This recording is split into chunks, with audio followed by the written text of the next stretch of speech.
Pak. Saya akan rekam materi ini sehingga yang tidak bisa join atau mungkin dalam perjalanan pulang dari kantor nanti bisa menyimak video yang akan saya bagikan di grup. Baik, kita masuk ke materi kita malam hari ini di chapter yang kelima atau pertemuan yang kelima. Di pertemuan yang kelima ini yang menjadi pokok pembahasan yaitu pengiriman barang lewat darat dan juga lewat kereta api, carriage of goods by road and by rail. Dan di sini ada item-item pembahasan yakni the Organization for the International Transportation, Road and Rail, dan juga dokumen use in carriage of goods by road and rail, rate calculation, bagaimana menghitung harga. Biasanya kalau lewat darat itu kan biasanya per truk. Kalau dia tidak penuh satu truk, truknya kan macam-macam. Ada CDE, CDD, ada wing box, ada apa namanya itu di bawah wing box satu lagi. Saya lupa namanya. Tapi ada juga kalau di luar itu dia per kilo berapa, 1 kilo berapa rupiah. Kemarin saya dapat dari Jakarta ke Balikpapan, saya ada impor dari Los Angeles. Itu harga per kilonya itu sudah 7.500-an per kilo. Tapi ada minimumnya, minimum 200 kilo ya. Kemudian DG Transportation on Road and Rail ya, DG barang berbahaya ya. Bagaimana untuk mengangkut barang DG? Karena dia punya rule dari pemerintah demi keselamatan transporter dan juga lingkungannya, termasuk juga ya drivernya. National Law in Transportation by Road and Rail ya, apa sih rule-nya, apa sih hukum-hukumnya dalam transportasi. Seperti contohnya nggak boleh parkir sembarangan, itu kan nanti ditangkap sama Dishub. Nggak boleh melewati berapa ton untuk satu jembatan. Itu termasuk peraturan-peraturan dari Dinas Perhubungan, termasuk izin-izin dari perusahaan transportasi. Oke, kita mulai. Angkutan darat mencakup satu angkutan melalui pipa, ya bisa ini yang sering kita lihat lewat pipa itu yang punya Pertamina seperti itu, lewat gorong-gorong atau pipa. Kalau kita lewat Jambi ya mau ke Pekanbaru itu jelas banget kelihatan itu pipa-pipa itu berserakan di tepi jalanan. Itu tentu bisa mengangkut minyak atau BBM dan yang lain-lain ya. Melalui pipa bisa juga termasuk angkutan air yang di sungai dan di laut ya. Sungai dan laut. Kalau di Kalimantan itu saya pernah naik kapal dari Palangkaraya menuju Banjarmasin itu 1 hari 1 malam. Jadi di sepanjang jalan itu banyak juga yaitu angkutan-angkutan yang mengangkut barang, termasuk juga hasil-hasil pertanian yang dikirim mungkin antar provinsi. Terus ada angkutan melalui rel yaitu kereta api ya, kereta api lewat rel. Ini bagus sekali sebenarnya mengangkut rel dan untuk Indonesia ya, yang bisa umpamanya mengangkut sekaligus jalan satu kereta api udah berapa gerbong, bukan hanya manusia tapi juga kargo. Dari Bandung sering sekali itu sampai ke Tanjung Priok untuk mengangkut barang dari Bandung ke Tanjung Priok agar dimuat nanti di kapal laut. Kemudian angkutan melalui kabel ya, kabel kalau di Indonesia di mana ada nih ya? Kayaknya paling penumpang ya yang ada di Taman Mini atau yang di Ancol itu ya, kereta gantung ya. Kalau di Singapura ada dari Pulau Singapura ke Sentosa Island itu ada juga kereta gantung. Terus di Malaysia yang tempat perjudian itu juga ada ya. Itu juga kereta gantung. Banyak sih. Saya dengar-dengar di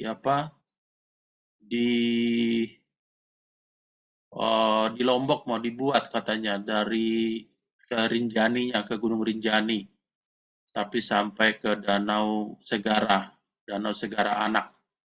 Itu lumayan itu kalau ada banyak kereta gantung, tinggal sedikit lagi itu udah ke puncak ya. Tapi mungkin beda lah seninya ya. Kalau kita naik gunung tapi pakai kereta gantung beda kali value-nya itu beda gitu ya. Terus angkutan melalui jalan raya yang tiap hari kita lihat ini dengan kemacetannya, dengan kadang-kadang banyak kecelakaan juga, apalagi di daerah Jakarta Utara, Cakung, Tanjung Priok itu banyak sekali yang kejadian tabrakan, ditabrak, menabrak, senggolan, dan lain-lain. Bukan hanya luka, banyak sekali juga yang sampai kehilangan nyawa ya.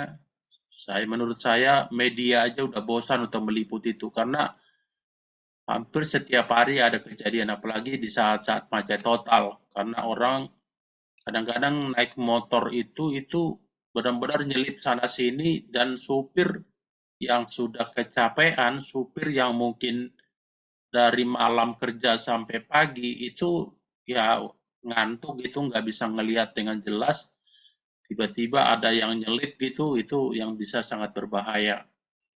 Saya pernah ketika kami diaudit untuk mendapatkan ISO.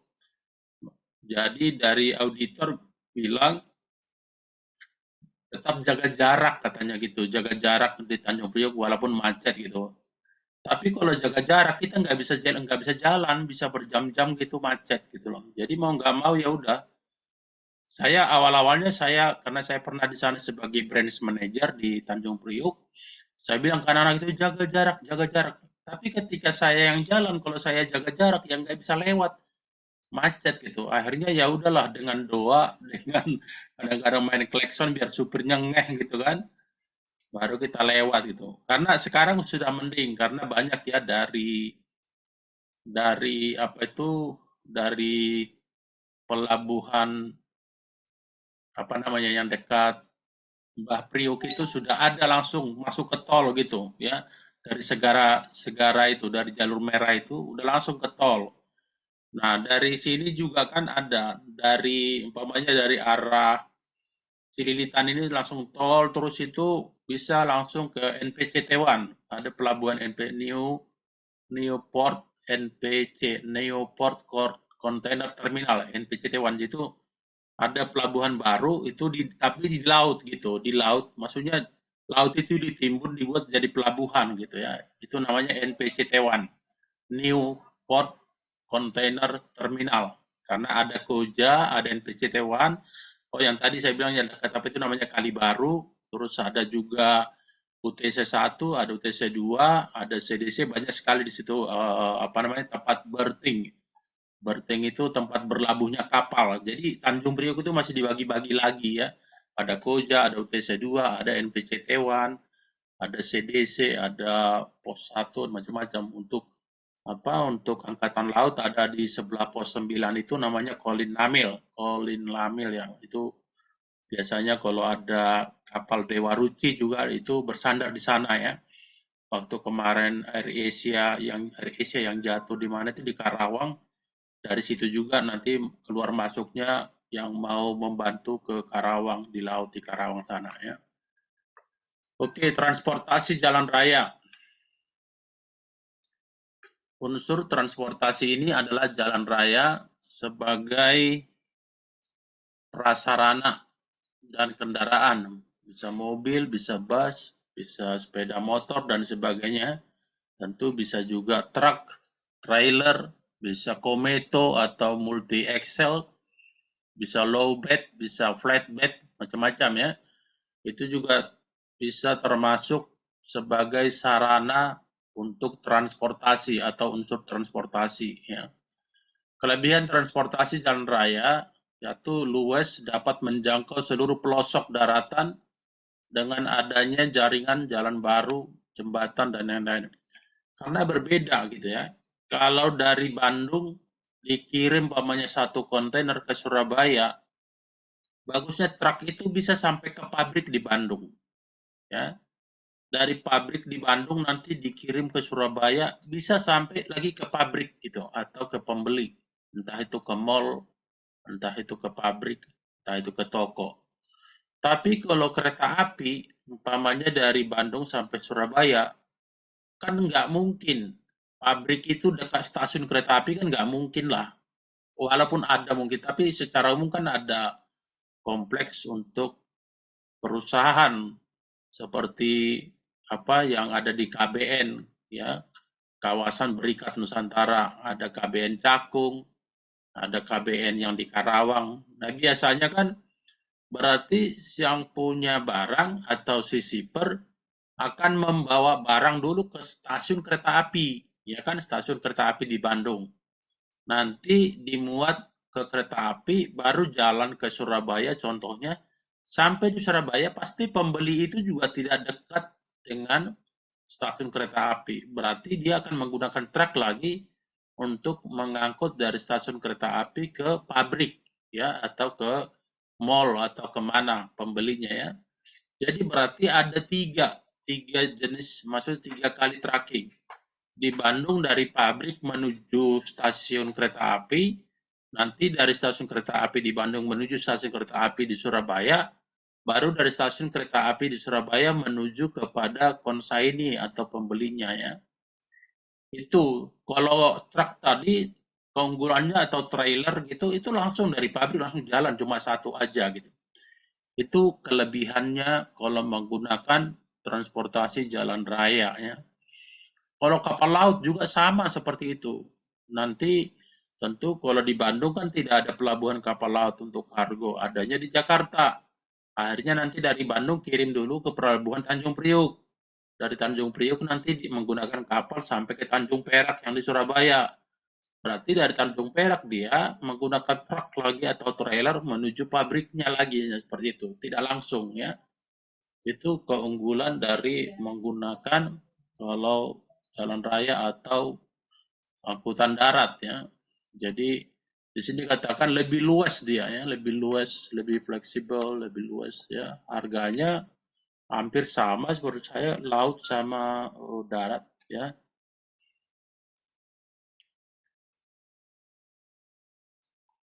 Kemudian kelebihan transportasi jalan raya, ya, memperluas jangkauan pembangunan hingga mengurangi banyaknya daerah terpencil, ya. Kalau jalan sudah lancar seperti sekarang yang lagi dibangun pemerintah baik di Kalimantan, baik di Papua, di daerah-daerah terpencil itu sangat membantu, ya, kelancaran distribusi. Jadi kalau petani lagi panen, dia bisa menjual barangnya, ya. Kalau dulu mungkin karena waktu tadi saya bilang di Palangkaraya itu ada daerah transmigrasinya itu di daerah Walai Kiri. Itu kalau naik sampan ke Palangkaraya itu bisa 3 hari 3 malam.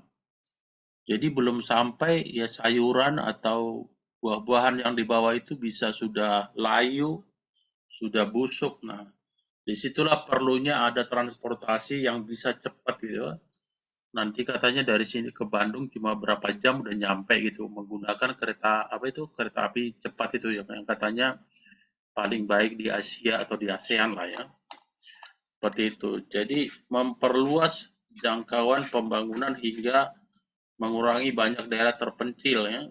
Jadi kalau dulu kan dari pusat itu ke pinggir itu pembangunannya, tapi sekarang kan bahkan dari pinggir menuju ke pusat seperti itu. Yang kemudian mampu melayani dari pintu ke pintu, ya. Kalau truk tadi saya bilang tadi dari Bandung dari pintu pabrik sampai ke pintu pembeli di Surabaya, door to door bisa, ya. Jadi lebih fleksibel, lebih mudah dan juga lebih cepat tentunya. Secara luas dapat dimiliki dan dijalankan oleh perorangan, ya. Kalau truk kan bisa kita perorangan kita membeli truk terus kita berusaha di bidang transportasi truknya. Walaupun di Jakarta memang sekarang sudah mending ya, kalau sebelum-sebelumnya itu macet total kan, macet-macet di mana-mana. Aturannya sehari bisa 2 trip atau 2 rit, akhirnya bisanya cuma 1 rit gitu ya. Dan keuntungannya tidak terlalu besar, kecuali kita punya truk sendiri, bukan sewaan. Kalau menyewa truk itu untungnya paling 300.000, 400.000 udah hebat tuh ya. Tapi kalau milik sendiri umpamanya dari Karawang itu biasanya kita bisa mendapatkan keuntungan 1,2 juta. Karena kita menjualnya bisa 2,5 apa 2,8 juta, tapi tentu dikurangi nanti biaya-biaya seperti BBM, terus uang makan supir, uang jalan supir, dan lain-lain. Ya. Jadi bisa dimiliki oleh perorangan, kan banyak itu tracking seperti apa namanya Iron Bird kan ada. Ada Bluebird, nah Bluebird itu punya truk namanya Iron Bird ya. Ada juga seperti apa Lorena juga ada kalau nggak salah ya. Tapi di bidang truknya ada. Ya, banyak multi sarana bahtera mandiri. Saya tahu beberapa ya. Terus ada vertikal, ada juga Thomas siapa? Prima Utama kalau nggak salah itu Pak Thomas saya kenal kebetulan. Nah, itu bisa pribadi, tapi kan kalau kereta api kan tidak ada yang pribadi ya. Paling kalau ada kereta api yang di perkebunan, tapi itu digunakan mungkin itu untuk mengangkut barang ya, barang di perkebunan itu sendiri. Seperti kalau kita di Jawa ada kereta api untuk mengangkut apa kelapa sawit, ada yang mengangkut tebu seperti itu ya. Kalau udara sekarang sih udah ada yang private ya, umpamanya seperti Lion atau seperti AirAsia kan tuh udah pribadi yang punya, bukan pemerintah. Kalau pemerintah kan seperti Garuda seperti itu, dan juga laut ya, laut udah ada yang pribadi juga seperti Temas ya, Tempuran Mas, Meratus itu swasta punya itu ya, yang di Indonesia ya. Kalau luar negeri internasional ada seperti Mars Line, Hapag-Lloyd, seperti Choyang dan lain-lain. Dapat dikatakan sebagai mata rantai akhir dan awal dari seluruh sistem transportasi. Angkutan jenis apapun pada tempat tertentu masih membutuhkan sambungan angkutan jalan raya ya.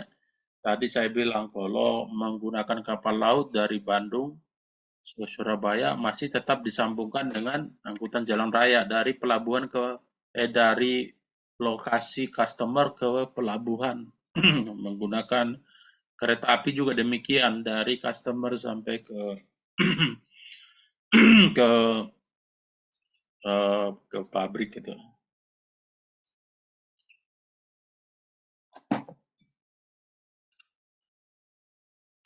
Oke, transportasi jalan raya, jalan menurut Undang-Undang Nomor 13 tahun 1980 tentang jalan. Jalan adalah suatu prasarana perhubungan dalam bentuk apapun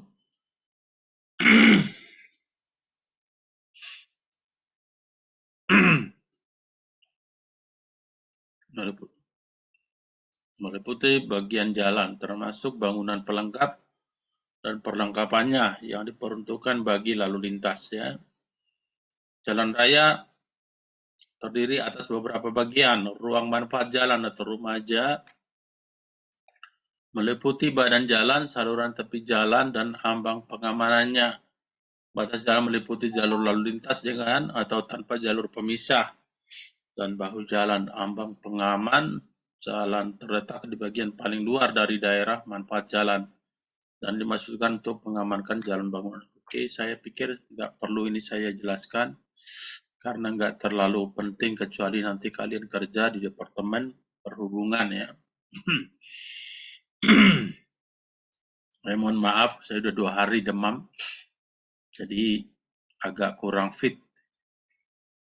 Makanya tadi seharusnya kita offline, saya minta ke kampus untuk online. Saya mungkin besok juga mungkin masih seperti ini. Oke, terminal, perhentian dan pangkalan atau depot. Kalau untuk kontainer itu disebut depot ya, kontainer depot gitu. Depo, ada yang bilang depo. Itu tempat perhentian kontainer yang banyak banget itu di daerah Priuk, di daerah Cakung, itu sangat banyak. Yang kadang-kadang kita lihat itu baja dengan baja, itu disusun yaitu kontainer ya. Saya ingat apa film Superman yang terakhir ya, The Steel of Steel ya, Steel of Steel. Baja panas banget di sana, tapi itu semua dolar itu pembayarannya. Indonesia itu walaupun ekspor gitu, itu semua dalam mata uang dolar, tapi dirupiahkan di exchange rate. Dulunya enggak, bisa dolar. Jadi THC, terminal handling charge, ocean freight, dokumen fee semua dalam US dollar gitu. Enggak ada rupiah. Makanya kita bilang di daerah Priuk itu, di daerah Cakung itu kita lihat itu di depo itu ada depo BSA, depo banyak banget depo di daerah Cakung itu. Kelihatannya jorok dan panas, berdebu, berlumpur, tapi itu semua dolar semua itu. Kalau cari duit itu banyak, kelihatan jorok tapi banyak duitnya ya. Fungsi terminal menyediakan akses kendaraan ya, ada akses masuk, ada akses keluar, bergerak pada jalur khusus. Saat sekarang ini udah lebih rapi ya, dibandingkan yang dulu ya, dulu jorok dia. Di pelabuhan juga itu pernah jorok, saya pernah pas Natal gitu, saya ke Priok jam 1 malam, karena ada impor dulu dari Jerman, impor brick bulk. Brick bulk itu yang panjang, mungkin panjangnya barang itu ada 30 meter buat Philips ya, mesin buat Philips. Jadi itu pas dia turun dari kapal, jadi udah disiapkan Kometo. Kometo itu multi excel itu maksudnya yang bannya itu banyak, ada 120 kadang-kadang bannya itu ya, yang kecil-kecil kayak ban Vespa itu. Nah, barang berat itu langsung naik ke atas dia gitu. Tapi ketika dia jalan di Tanjung Priok itu, pas di tepi laut itu tempat bertingnya kapal itu jalan becek sekali, jadi berbatu-batu becek ya. Untung dia menggunakan multi axle. Jadi bannya itu udah apa namanya secara otomatis kalau ada batu dia naik itu turun lagi tapi barangnya tetap aman gitu ya. Itu karena menggunakan multi axle ya. Oke, menyediakan sarana simpul lalu lintas tempat konsolidasi lalu lintas ya, mengkonsol umpamanya satu. Makanya kalau ke terminal kan, wih, Pandeglang gitu kan dikumpulin itu namanya konsolidasi. Menyediakan tempat untuk penyimpanan kendaraan atau parkir ya, untuk mencapai efisien mungkin sekali kendaraan harus menunggu sampai penuh muatan. Penumpang yang sudah ada juga harus menunggu. Proses ini disebut konsolidasi ya, sampai penuh. Tapi sekarang udah lumayan. Tidak harus penuh tapi tergantung waktunya. Kalau waktunya per 30 menit harus jalan, ya udah jalan. Kadang-kadang dia mencari penumpang lagi di jalannya. Kendaraan. Pada dasarnya kendaraan angkut jalan raya terdiri dari dua bagian, yaitu unit tenaga atau mesin penggerak, ya ini yang pertama ini. Kemudian unit pengangkut atau tempat penumpang dan barang. Dan yang kedua. Gabungan dua unit tersebut dapat terdiri dari kendaraan tunggal terdiri atas bagian mesin dan unit pengangkut. Pada umumnya mempunyai dua poros roda, namun untuk tujuan tertentu mungkin menggunakan 3 atau 4 poros roda. Oke, ini saya nggak terlalu ini ya. Ada yang gandengan 1, gandengan 2, semi trailer, kereta gandengan yang hanya memiliki poros roda. Oke, ini secara teknis ya, teknisnya. Nanti kalau kerja di bagian tracking, nanti mungkin itu perlu agar jangan ditipu sama apa mekanik sama supirnya juga ya. Kalau rel ya, kereta api ya. Prasarana atau rel dibangun khusus hanya dipergunakan oleh kereta api sehingga rel dapat dikatakan jalan bebas hambatan ya, nggak ada. Kalau Anda mogok pas lewat di rel kereta api dilibas juga gitu, nggak ada urusan gitu ya. Karena dia memang bebas hambatan. Selain harus menyediakan rel sendiri juga harus menyediakan stasiun ya, pintu lintasan yang selalu dijaga, kadang-kadang nggak dijaga ya. Dan di situ kadang-kadang terjadi kecelakaan.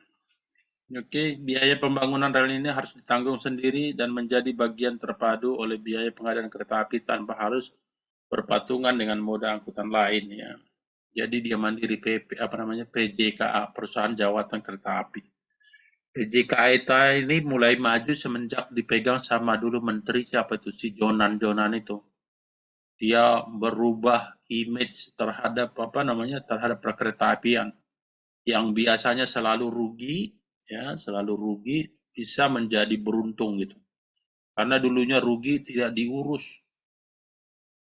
Kebanyakan pengurusnya hanya mengurus perutnya aja gitu ya. Kadang-kadang susah ya kalau dalam satu organisasi ada pengurus tapi yang diurus malah harus pengurusnya gitu kan. Kadang-kadang gitu kan. Yang perlu diurus malah pengurusnya gitu. Karena ya mungkin itu banyak maunya, banyak apa yang tidak bisa dikerjakan ya, sehingga kadang-kadang hanya mementingkan banyak korupsi. Makanya dulu kalau dulu kan masih bisa naik kereta api nggak bayar atau menumpang gitu. Tapi sebanyak sejonan semua diperbaiki, bahkan di stasiun itu dirapikan. Sekarang bayarnya juga udah secara online atau pakai kartu gitu. Tentu nggak bisa dikorupsi lagi. Tidak boleh lagi umpamanya menumpang di atas padat-padatan karena memang sudah terjadwal semua kereta api itu ya. Saya coba naik kereta api ke mana ke Bogor gitu. Itu enak banget cuma saya nggak lupa saya apa dulu masih 5.500 ke Bogor gitu. Awal-awal Covid gitu nggak ada kerjaan di rumah karena Covid malas juga di rumah sendiri gitu lagi libur gitu udah pergi ke stasiun Manggarai langsung ke Bogor sendirian gitu. Sampai di Bogor cari tempat, pokoknya cari ke Curug atau ke gunung atau mungkin ke taman yang di Bogor. Nah itu that is make fresh gitu ya. Tapi murah, bayarnya murah banget. Cuma 5.500 balik nanti 5.500 lagi. Baru stasiun apa Bogor yang sebelum berenang siang itu udah saya udah mulai sambil olahraga jalan kaki. Saya nggak mau naik kendaraan umum sampai bisa kelilingi kebun raya Bogor. Dari situ nanti bisa ke Curug Nangka itu lumayan jauh itu di Curug Nangka itu ada banyak Gojek tapi saya nggak mau saya maunya jalan gitu jalan ya sambil capek jadi apa badan itu bisa gitu.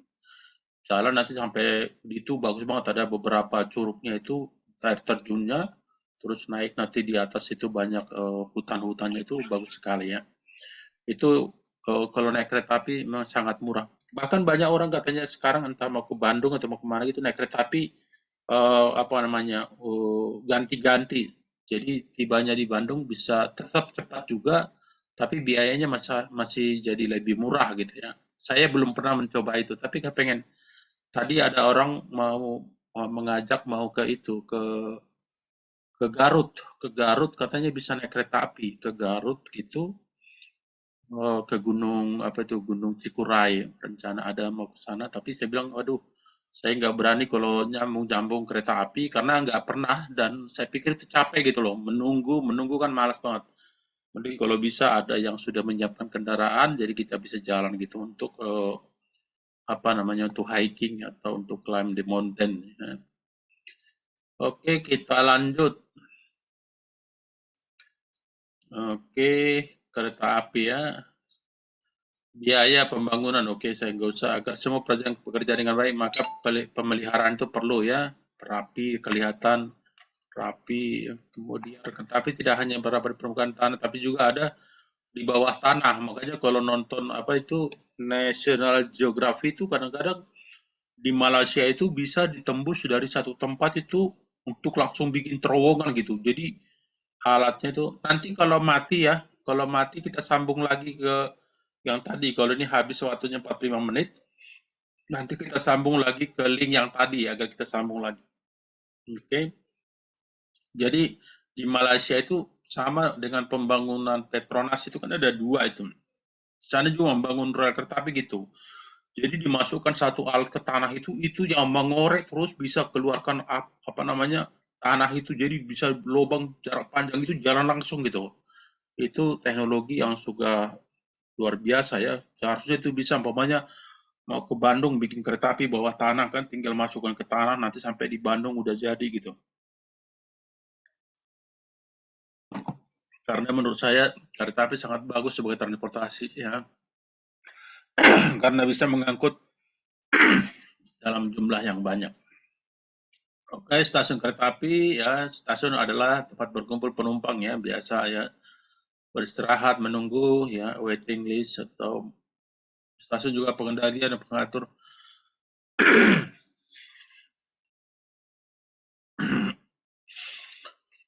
dari tempat perawatan kereta atau lokomotif. Ya, oke, saya nggak usah itu lagi. Fasilitas lain yang mutlak ada pada stasiun adalah gudang ya, biasanya gudang untuk sebelum diambil sama si customer. Tadi kalau umpamanya dari Bandung ke Surabaya, tentu ada gudang. Kemarin kami dari mana itu ya? Dari Lombok, terus turun di bukan di Banyuwanginya gitu, tapi ada tempat lain. Pas itu di stasiun kereta apinya. Jadi banyak gudang-gudang kereta api gitu ya. Oke, kereta api kendaraan ya. Kereta api terdiri atas dua bagian pokok, yaitu unit tenaga penggerak yang disebut dengan lokomotif ya. Itu yang di depannya itu, lokomotif. Kalau dulu itu menggunakan tenaga uap ya, jadi menguap dia susus gitu ya. Terus penangkut atau gerbongnya yang di belakangnya sekali tarik gitu ya. Ada 3 jenis atau 3 macam unit pengangkut, yaitu gerbong penumpang ya. Sekarang ada gerbong penumpang, bahkan gerbong penumpang itu ada khusus wanita ya. Jadi tidak digabung dengan pria. Biasanya kalau pria mau ke sana malah diketawain gitu ya. Sama dengan di bus juga, di busway. Setahu saya ada juga khusus untuk wanita gitu ya. Kemudian gerbong barang ya, itu biasa gerbong barang yang tadi bisa dari Bandung sampai ke Surabaya atau ke Jakarta. Ada gerbong makan dirancang khusus melayani kebutuhan makan ya, seperti kafetaria atau apa namanya ya, seperti kantin lah gitu. Jadi kita bisa ngantri makan. Contohnya kalau kita mau ke Malang naik kereta api kan lumayan lama, jadi kita ada kantin yang bisa tempat kita makan gitu. Tapi bagaimanapun menurut saya kereta api ya, saya coba beberapa kali, kalau terlalu jauh kurang nyaman juga. Kenapa? Karena dia lewat-lewat hutan gitu ya, lewat hutan-hutan gitu. Jadi pemandangannya menurut saya nggak terlalu itu ya. Yang pipa yang tadi saya bilang seperti Pertamina punya ya, atau gas ya, bisa yang pipa ya. Ini umumnya digunakan untuk mengangkut barang cair atau gas ya, BBM atau gas. Hati-hati juga kadang-kadang ini ada yang iseng mau curi besi, curi baja, pipanya dipotong malah jadi berbahaya. Di daerah perkotaan atau pemukiman, biasanya pipa ditanam di dalam tanah, namun harus diperhitungkan kemudahan pemeliharaannya ya di bawah tanah. Seperti pipa PAM ya, itu kan di bawah tanah itu. Umumnya jaringan angkutan pipa mengikuti jaringan jalan raya, biasanya ditempatkan pada remaja yang tadi remaja. Maksudnya itu juga lebih memudahkan jadinya. Makanya kalau kita jalan kadang-kadang bongkar sana, bongkar sini. Tukang PLN bongkar, tukang PAM nggak bongkar, tukang yang lain nggak bongkar. Jadi pembongkaran kadang-kadang nggak selesai, baru dipasang udah dibongkar lagi gitu ya. Tidak ada bersinergi antara dua apa itu, seharusnya bersinergi sehingga sekali bongkar langsung pasang semua ya. Ada dua macam sumber daya untuk menggerakkan barang yang diangkut melalui pipa, yaitu pompa, tekan, dan atau gaya gravitasi ya.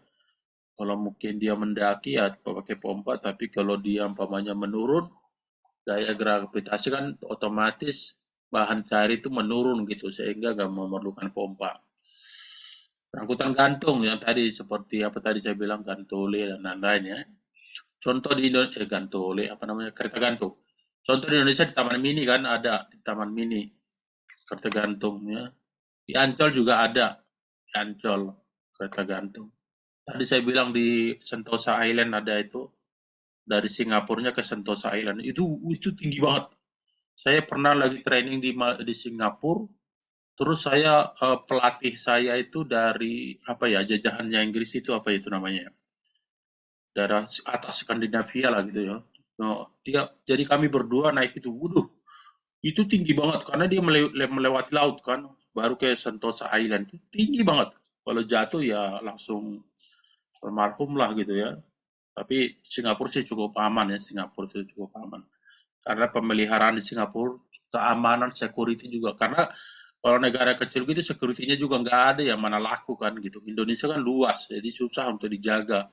Dijaga di Aceh, bubar di Papua. Dijaga di Papua, ngamuk di Maluku kan, seperti dijaga di Maluku, ngamuk di Sulawesi. Gitu. Karena terlalu besar, Indonesia ini besar banget gitu ya. Jadi namanya keluarga besar, di rumah aja kalau keluarga kita besar itu ada satu nangis, ada satu mandi, ada satu makan ya. Tapi kalau cuma satu orang kan mudah itu ya. mudah ya. Tapi